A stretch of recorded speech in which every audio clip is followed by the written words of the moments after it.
Which vehicle goes last? The red vehicle, the blue vehicle, the yellow vehicle.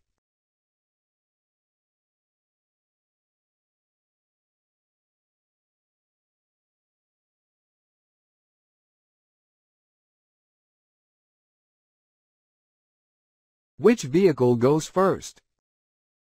The blue vehicle, the yellow vehicle, the red vehicle.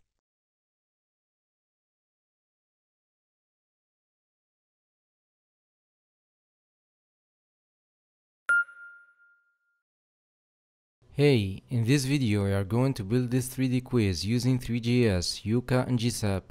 Before we proceed to coding though, I want you to know that all of the stuff we are going to implement is already explained in details in the Three.js playlist here on this channel.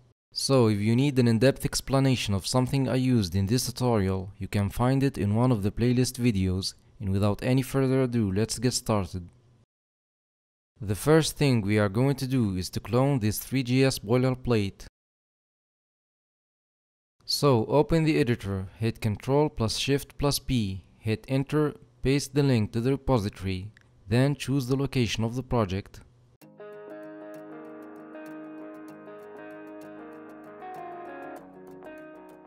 Next, we'll create a new GS file within the GS folder. We will do this to separate a lot of repetitive and chunky logic from the main GS file.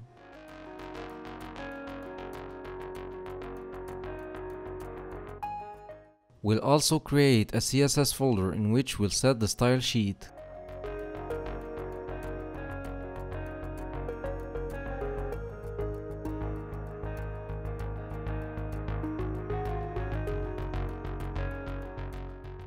In addition to that, we'll create a static folder in which we'll set the project assets like the models, the sounds, and a couple of PNG files.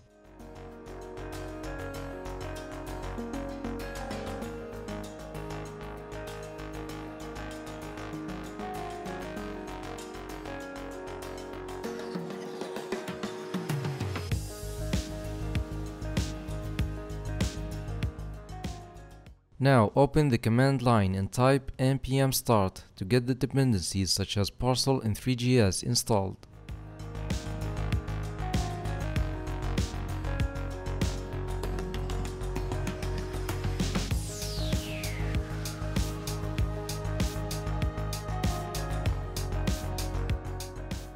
Next, we'll need to install Yuka and GSAP by typing the following commands: npm install Yuka and npm install GSAP.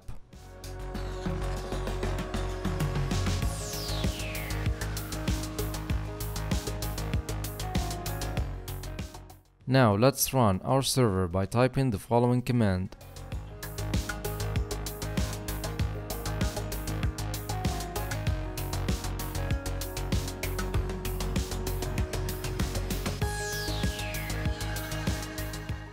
The last thing we are going to do in this setup section is to import Yuka and GSAP, and I'll actually get rid of this line because we don't need the orbit controls in this project.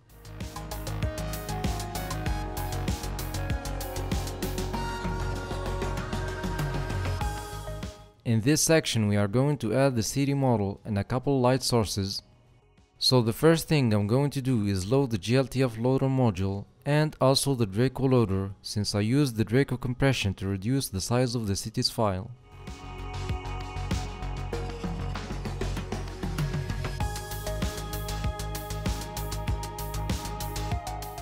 That done, I'm gonna change the color of the background to match a clear day sky color.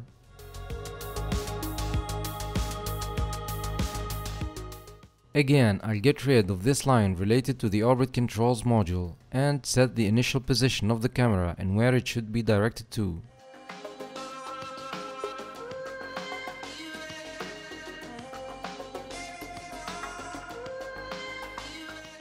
Now I'm going to create an instance of the gltf loader in the Draco loader and do the configuration part, which I made a video on, so make sure to check it out if you haven't already.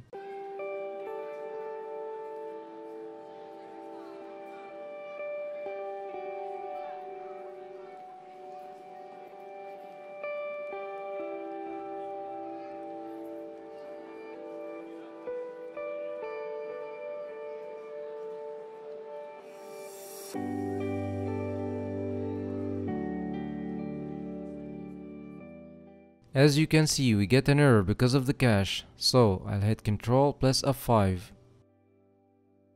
The next step is to load the model.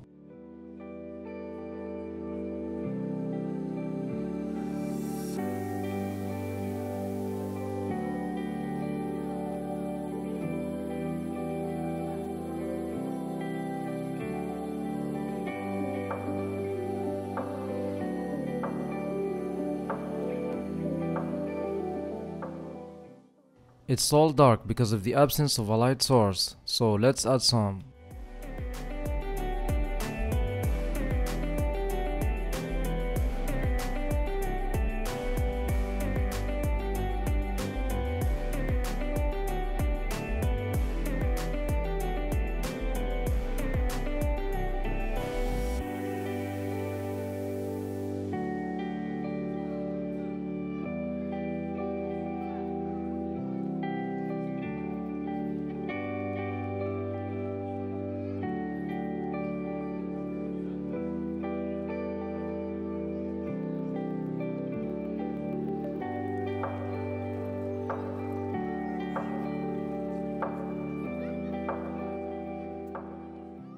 Things look way better now, except that we still need a little bit of color correction using this short line.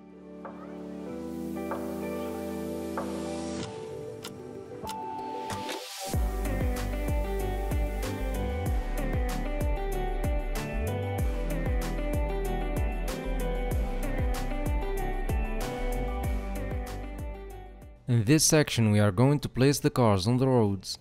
First things first, we are going to import the skeleton utils module in order to create copies of the car models.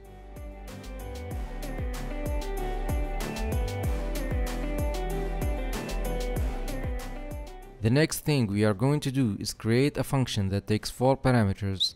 The first one is the model, which is the mesh that we are going to make a clone of. The second one is the path that the car is going to follow. We have the entity manager for the vehicle, and the Y rotation since we'll have our vehicles oriented toward different directions. Now we'll create a group which is going to be linked with the vehicle instance. Then we'll create a copy from the model and add it to the group.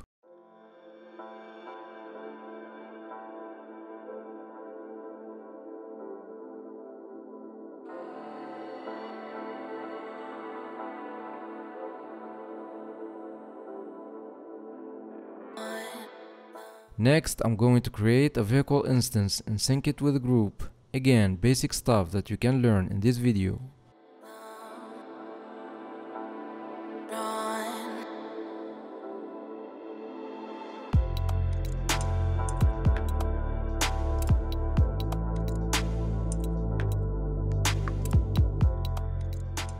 Now we'll add the vehicle to the entity manager and create the behaviors, the follow path and on path behaviors more precisely.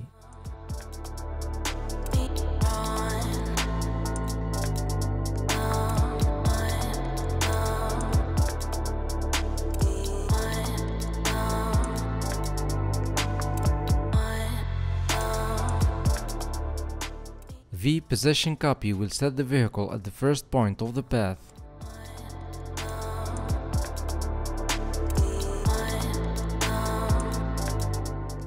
Next, we are going to add the behaviors to the vehicle and set the follow path behavior active to false to not make the vehicle move initially until a certain event is triggered, I mean clicking one of the UI options.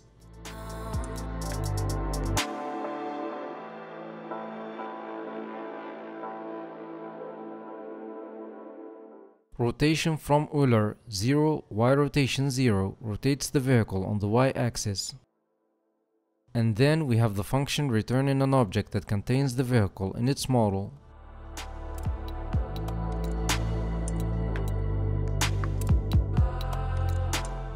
That done, now we'll simply load the models from the GLB files and call the createCarV function.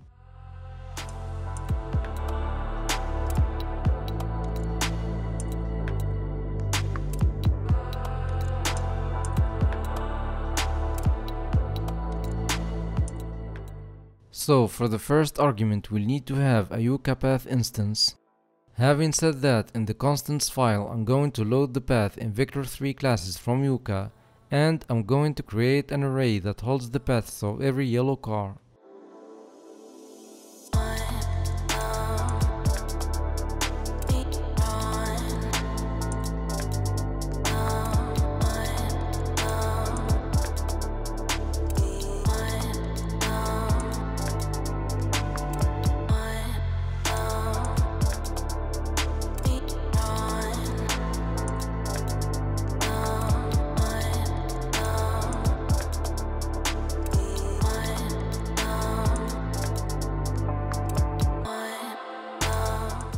Now we'll need to export the array.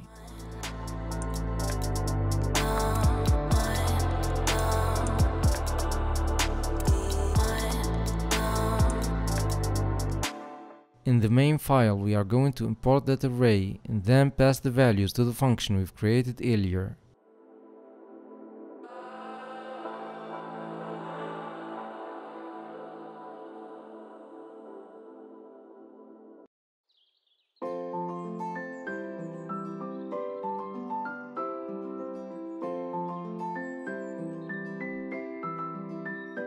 Next, we'll need to create and update an entity manager.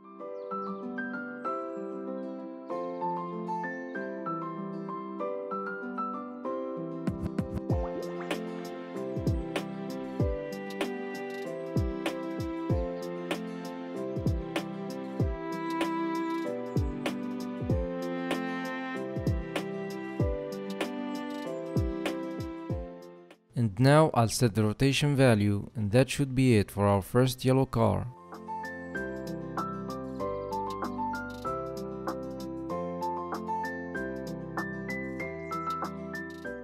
I got an error, and that's because I made a mistake importing Yuka, so let's fix it.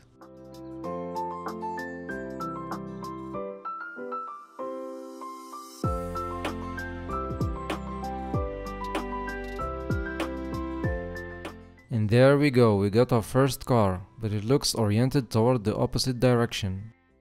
And then again, I made a mistake passing the path to the create car function.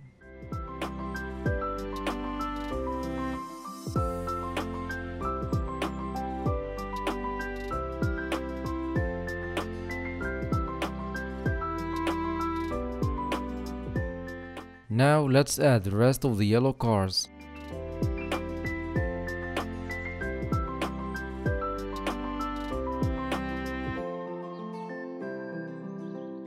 Then we'll do the exact same steps to add the red and blue cars.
In this section we are going to make a loading screen. So we are going to add a container for the progress bar, which will hold a label in the actual progress bar element.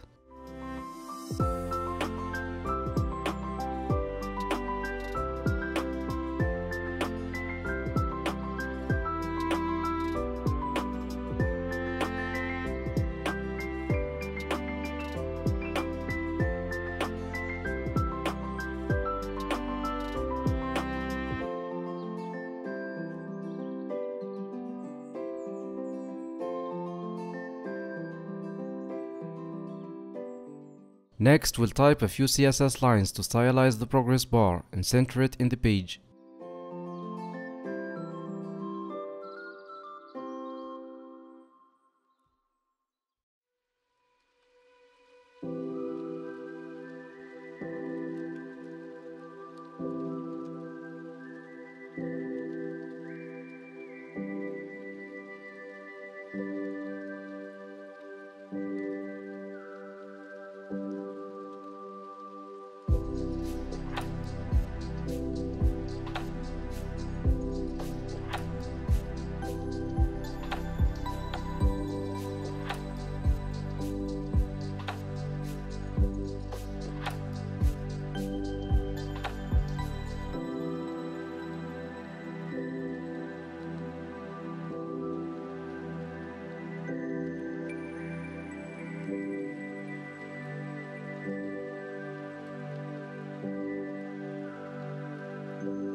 Now we are going to create an instance of the loading manager class and pass it to the loader.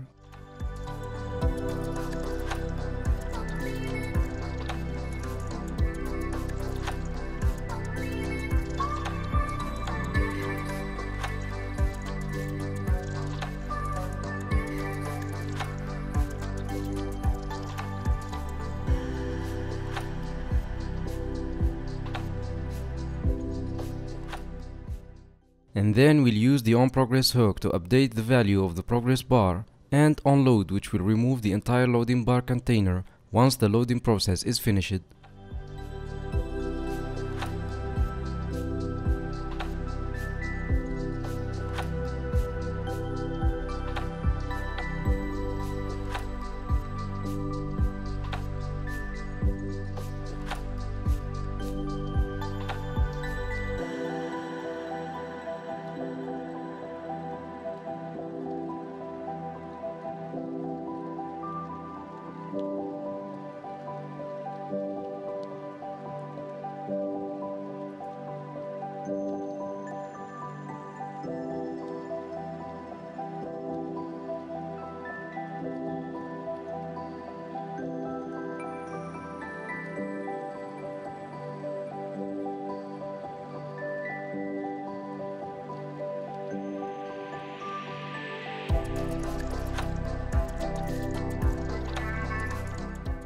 In this section we are going to add the title in the start button and make the initial camera movement when the user hits that button. So we'll add a couple tags in the HTML file and stylize the button and the title with a few CSS lines.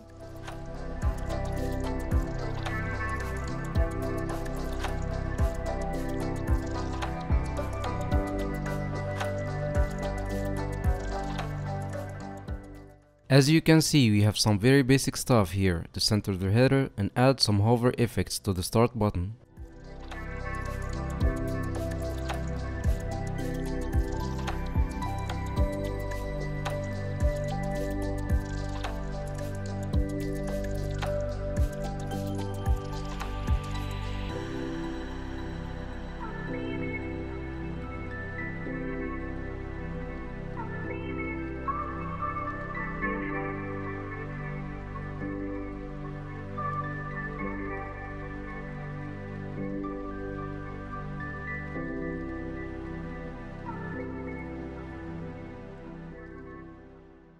The title looks a bit thin, so I'll use the extra bold variation of the Montserrat font.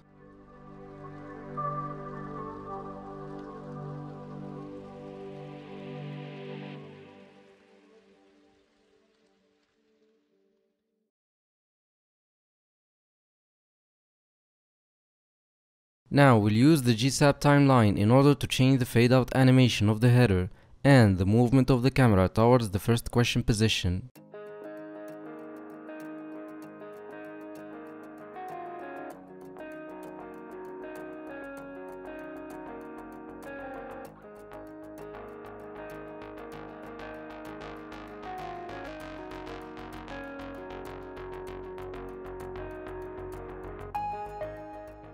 The timeline is not recognizable here because again we have a mistake importing GSAP.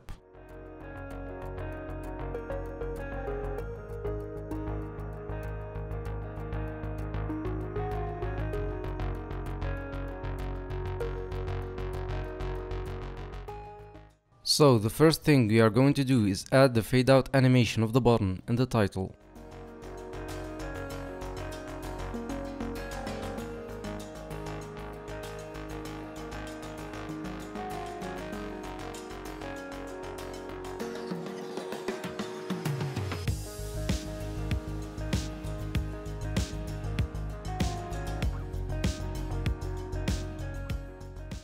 Both animations should take place at the same time, so I'll set the delay of the title to 0. Next, we are going to animate the camera by altering the values of its position and rotation.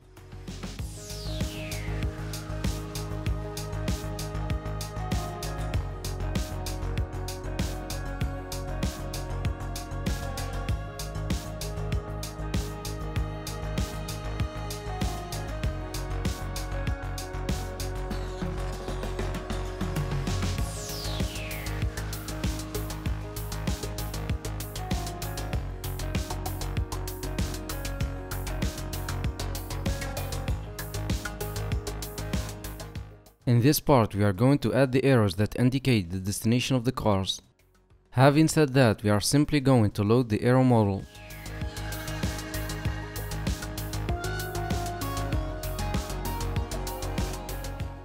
Next, we are going to create a function that creates a clone of the model, rotates it, and then puts it on top of the car.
In this section, we are going to create and animate the question in the options lists. So, first things first, we are going to add the HTML elements, which consist of a section tag containing a paragraph in a list of 3 items.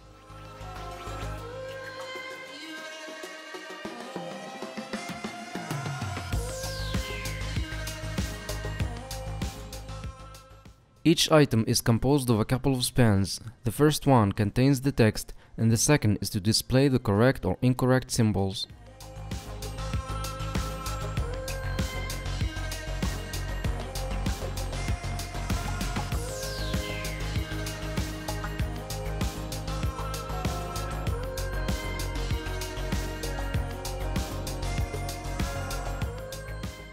Then we'll create a second section in which we'll put the explanation of the answer that will be faded in once the user makes a choice, and a button to reach the next question of the quiz.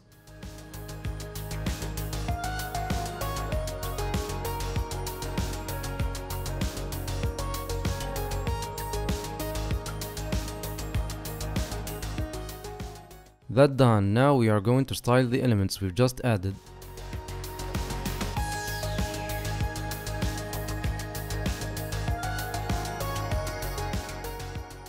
So this will put the entire question container on the left side of the page.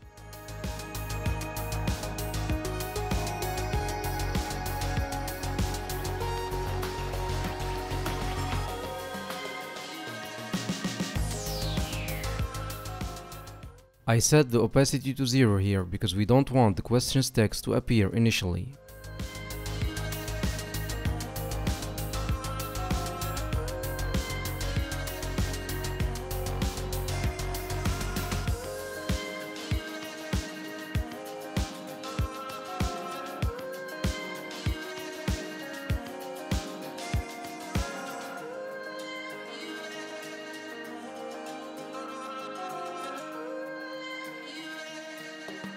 And the same thing for the elements of the list, except that I'll hide them by rotating them instead of using the opacity. Span nth child 2 selects the symbol's spans.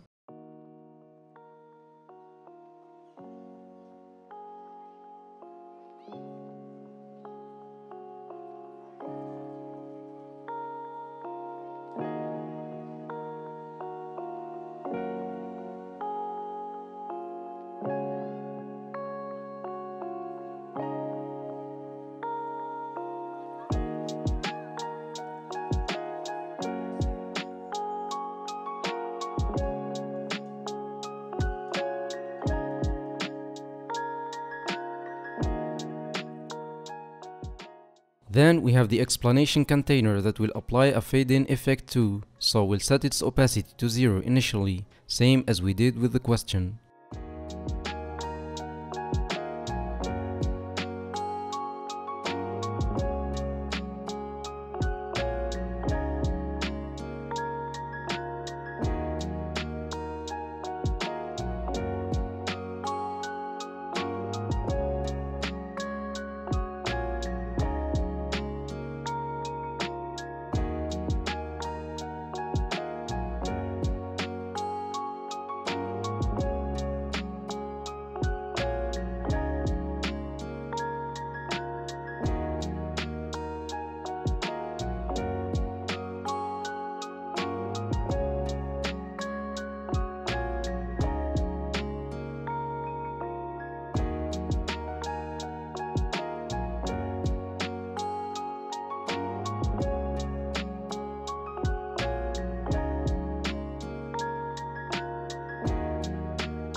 And now time to animate the UI, so we are going to start with the question fade-in effect.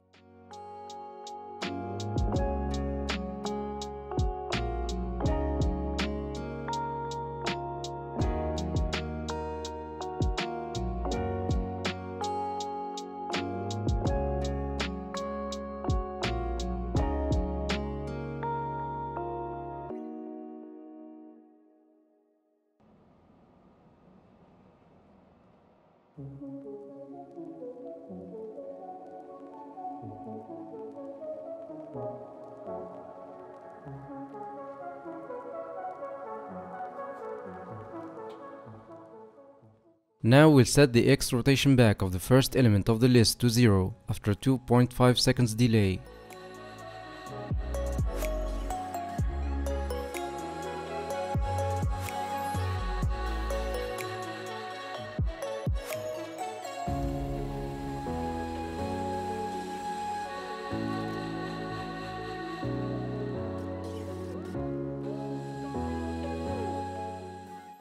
And we are going to do the same thing with the rest of the elements.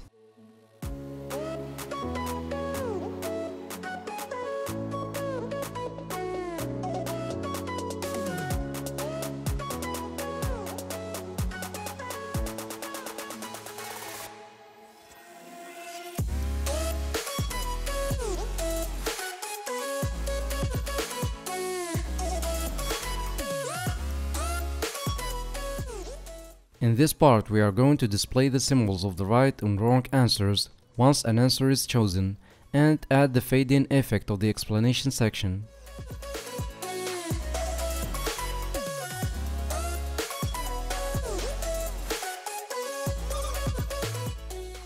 The show answer symbol function here is simply going to set the answer symbols to the options as background image of their second spans.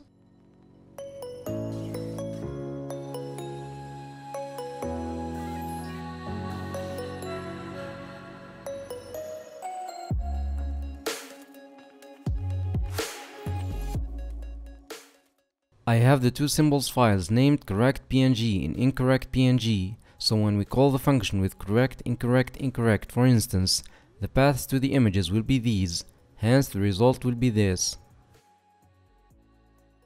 Choose answer calls the show answer symbol and change the background in the image of the chosen answer.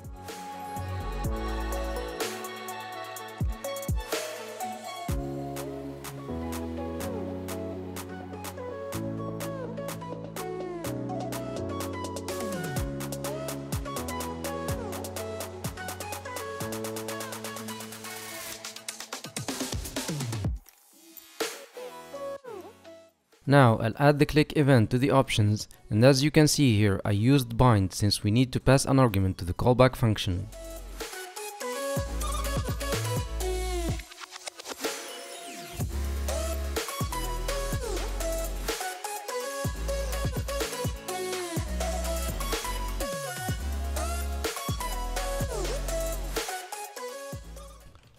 This won't work, by the way, because I mistakenly put the ID attribute in the closing tag of the span.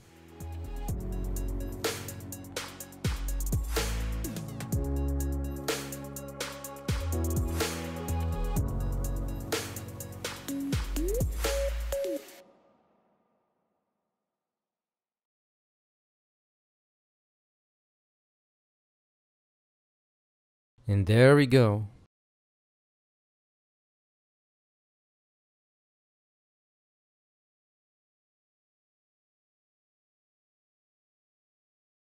As you see, we can choose multiple answers, which is not what I intended to do actually.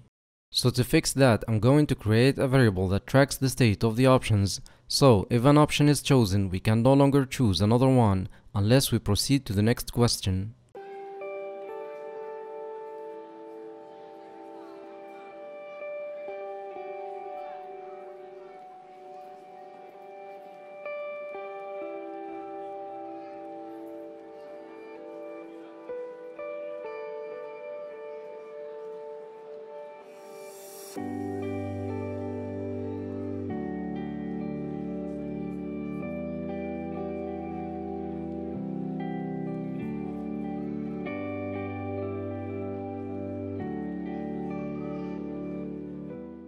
That done, now I'll simply add the fade in animation of the explanation section.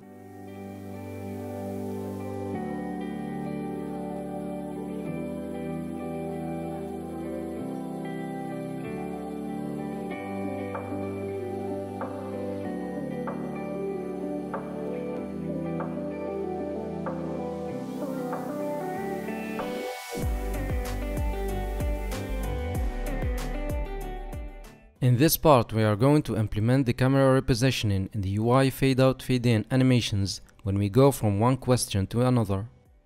Having said that, I'll start with a function that resets the text and background colors of the quiz options and also removes the symbols.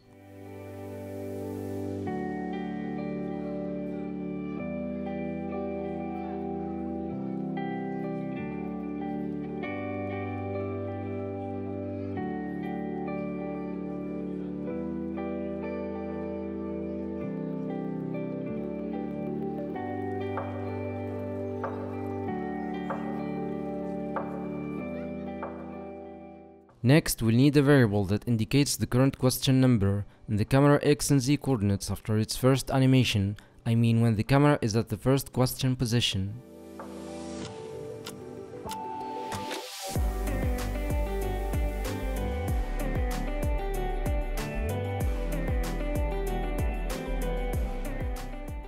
Now we are going to increase the question number counter when the next button is pressed, of course. Then we'll use a switch case to update the X and Z position of the variables, holding the values we want to pass as coordinates for the camera position.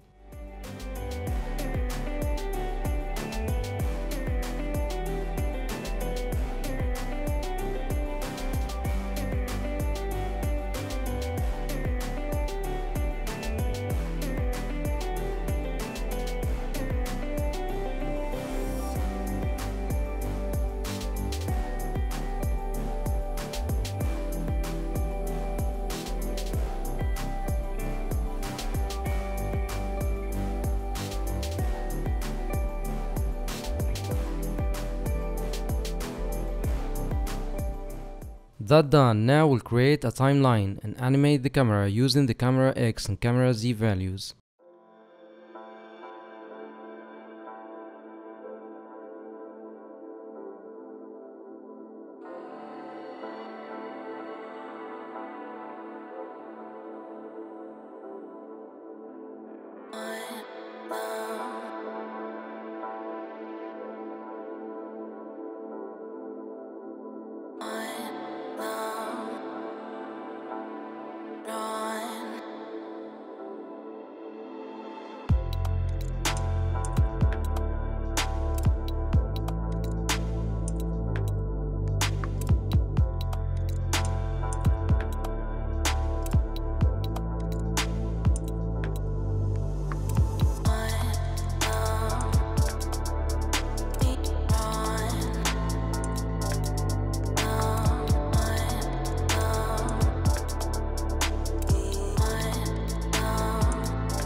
In the last case, we'll disable the button because obviously that's the final question and having the button or at least having it clickable doesn't make any sense. Back to the UI, let's add the fade out effect to the question's text.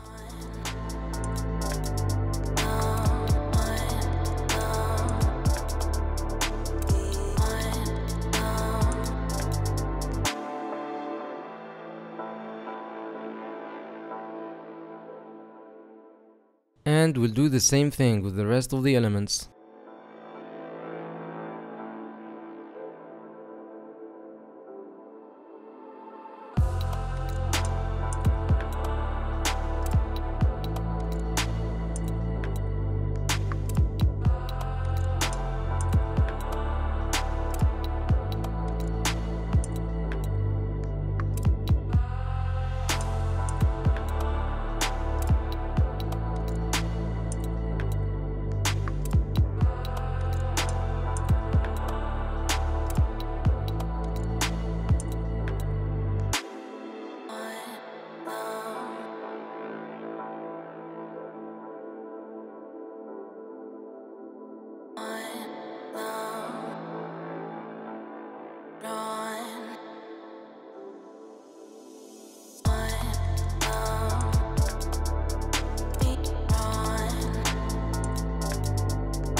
Now we'll do the exact opposite of what we've just did, since we want the question in the options to show up again once the camera is on the spot.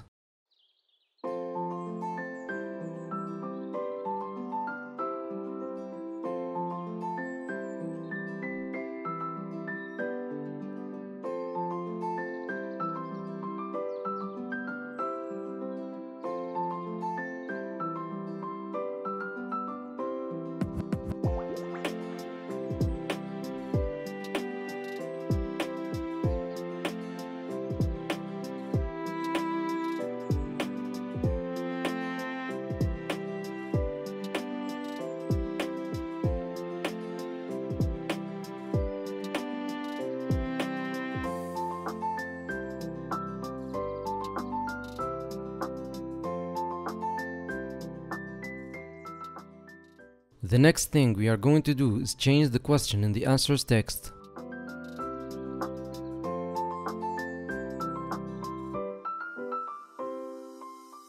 To do that, we are going to create a very basic function that alters the text via the text content property.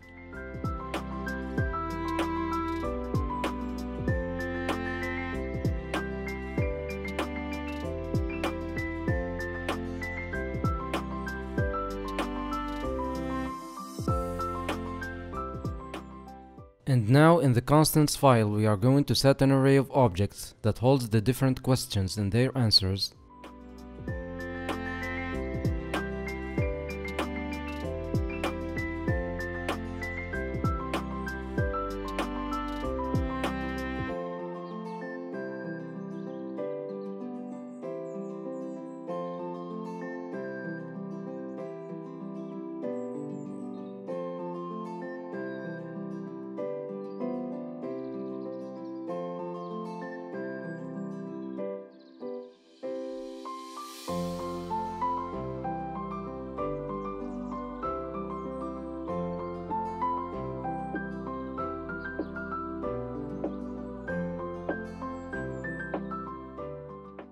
Here we are going to add the onComplete function to the third option exit animation, which means that once the rotation that hides the final option ends, the text is gonna be updated with the next question in its options text.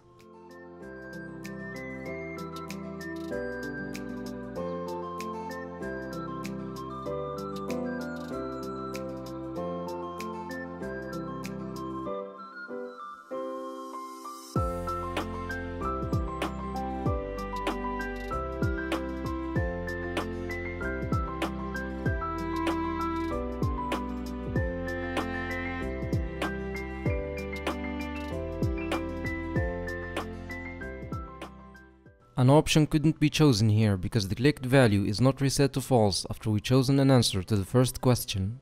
Having said that, we are just going to change its value using the onComplete function.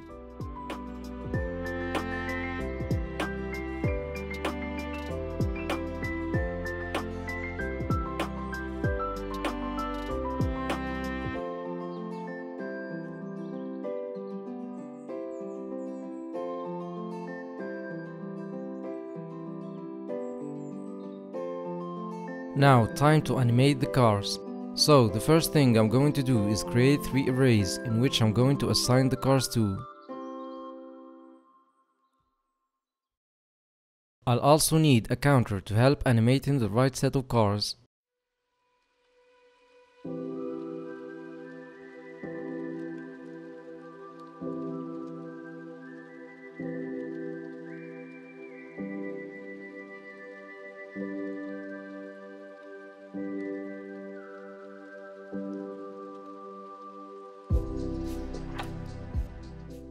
The next thing I'm going to do is create a function that has 4 arguments.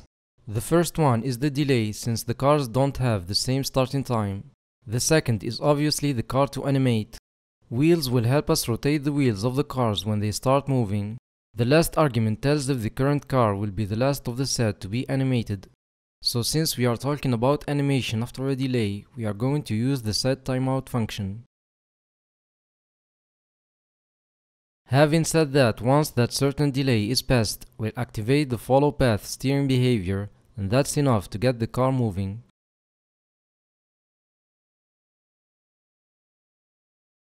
and then we'll check if the current car is the last to be animated. Then the counter gets increased to animate the next set of cars. That done, now within the choose_answer function, we'll set a switch case in which we are going to activate the animation based on the animate car counter.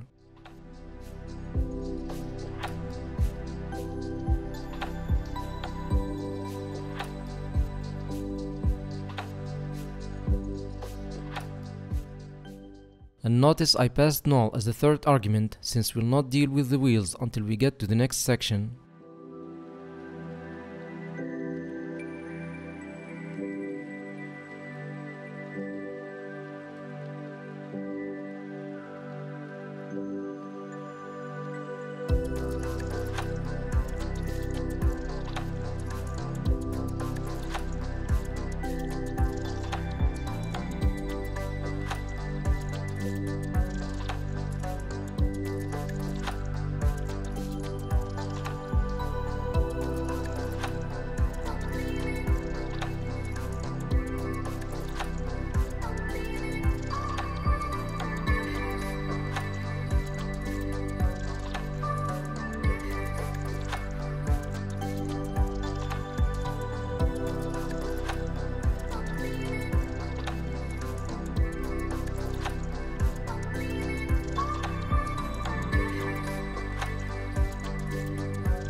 As you've seen earlier, we have set the group model property, but we haven't used it.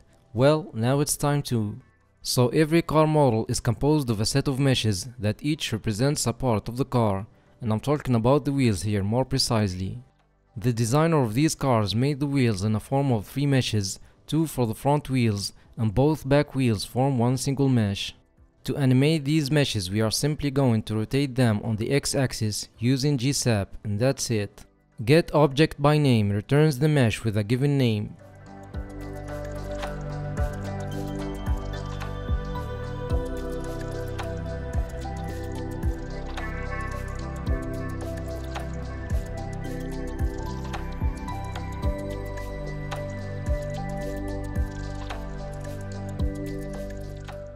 So back to the constants file, I'm going to create an object that contains the names assigned to the wheels meshes of every car.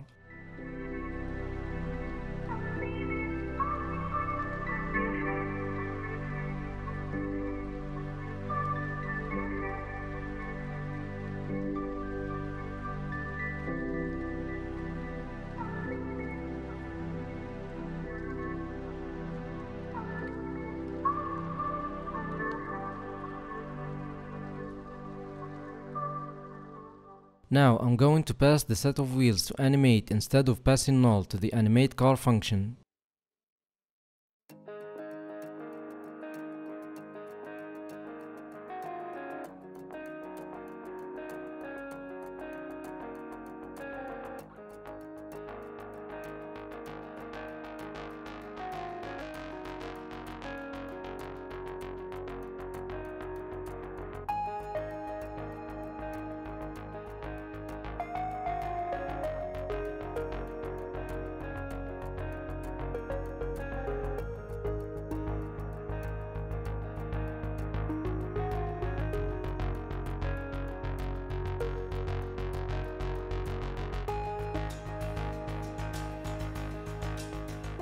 In this section, we are going to add the blinking lights for the turning cars. The idea is to just add a couple of spheres to the group containing the turning car, one at the front and the other at the back.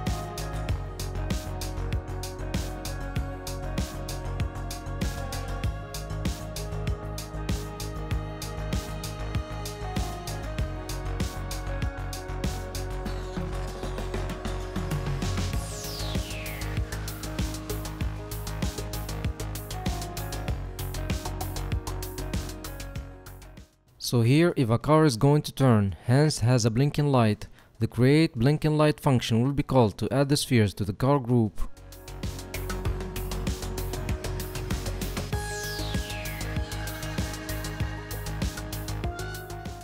Now, in the constants file, we are going to import the vector3 class from 3 and then create an object that holds the positions of the blinking lights within the group containing the car model.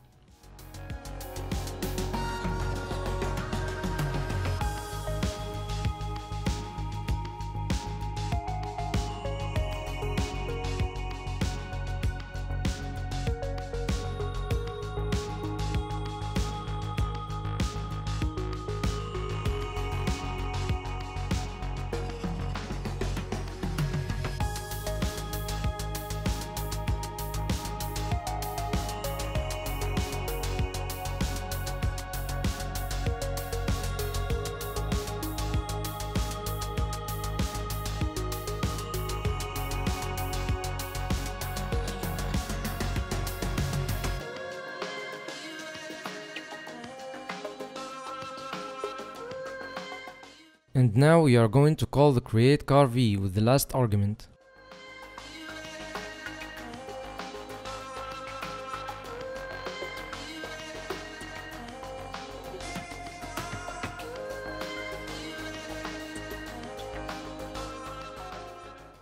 As you can see, we got the sphere added, but it's not blinking. To make it do so, we are going to make the color change over time within the animate function.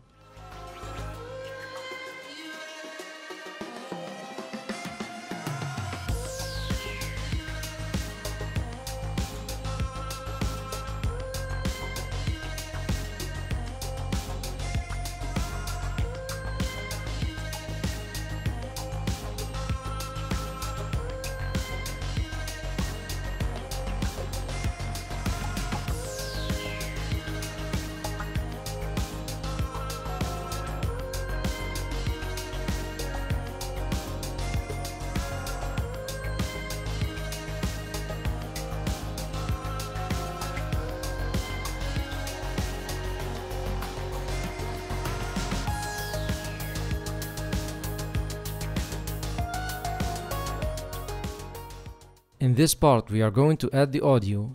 So in the constants file, we are going to import the audio, audio listener, and the audio loader classes.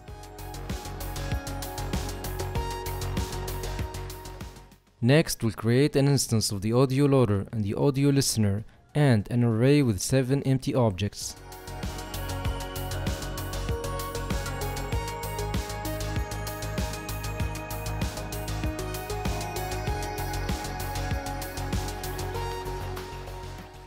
The next step we are going to do is call load to load the mp3 file of the question, and within the callback function we are going to assign a new audio instance to the object of the first array element. So basically each array element is going to hold the audio of the question and the 3 answers.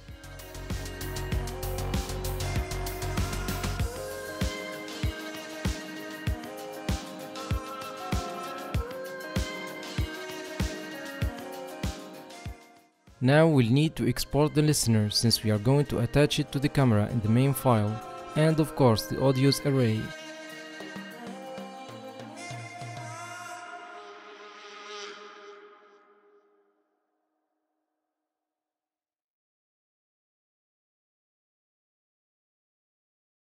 That done, we'll use the onComplete function of the enter animation of the question in the answers and call play to play the audio right when the animation ends.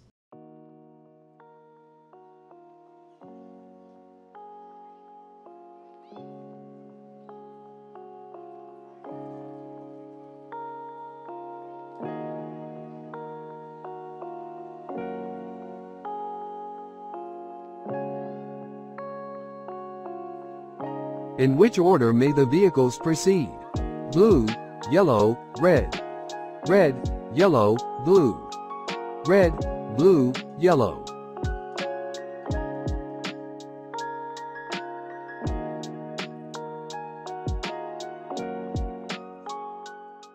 We did that for the first question. Now we'll do it for the other ones when the user reaches the other questions by pressing the next question button.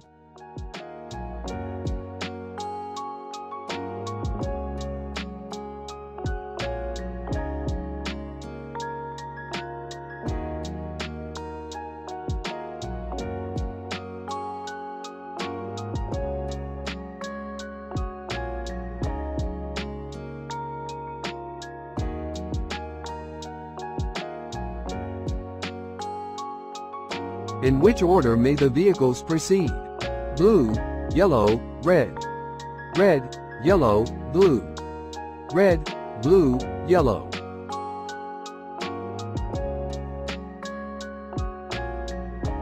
Which vehicle goes last? The red vehicle. The blue vehicle. The yellow vehicle.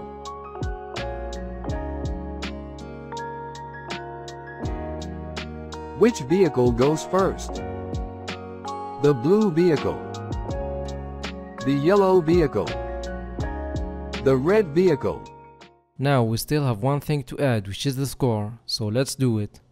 First, let's add the HTML elements and some CSS.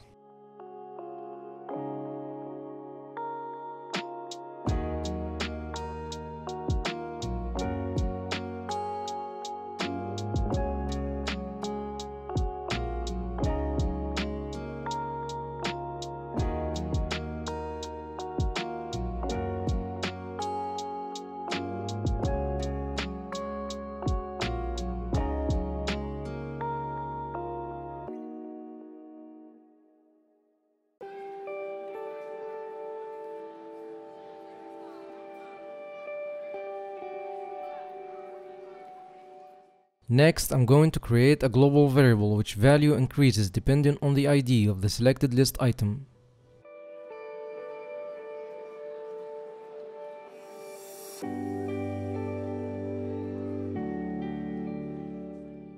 In the first question, if the ID of the selected item is option 1, then the score increases and the text gets updated, of course.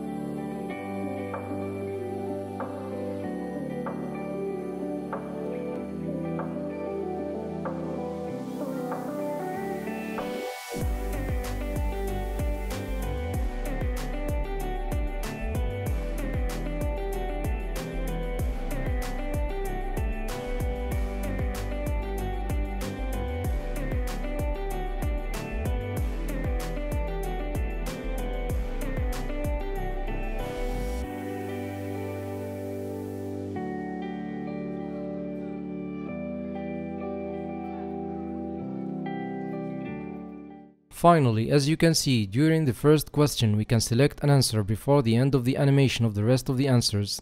However, what we actually want is not to be able to choose one until the 3 of the options are displayed.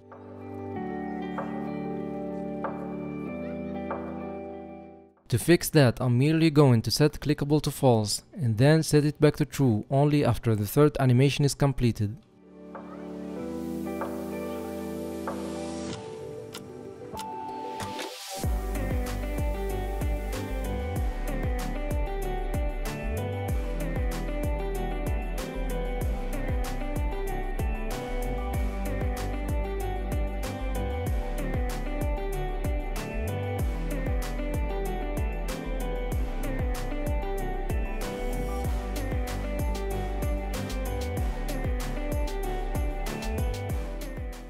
And with that done, we've just came to the end of this tutorial, so make sure to like and share, and I will see you in the next video.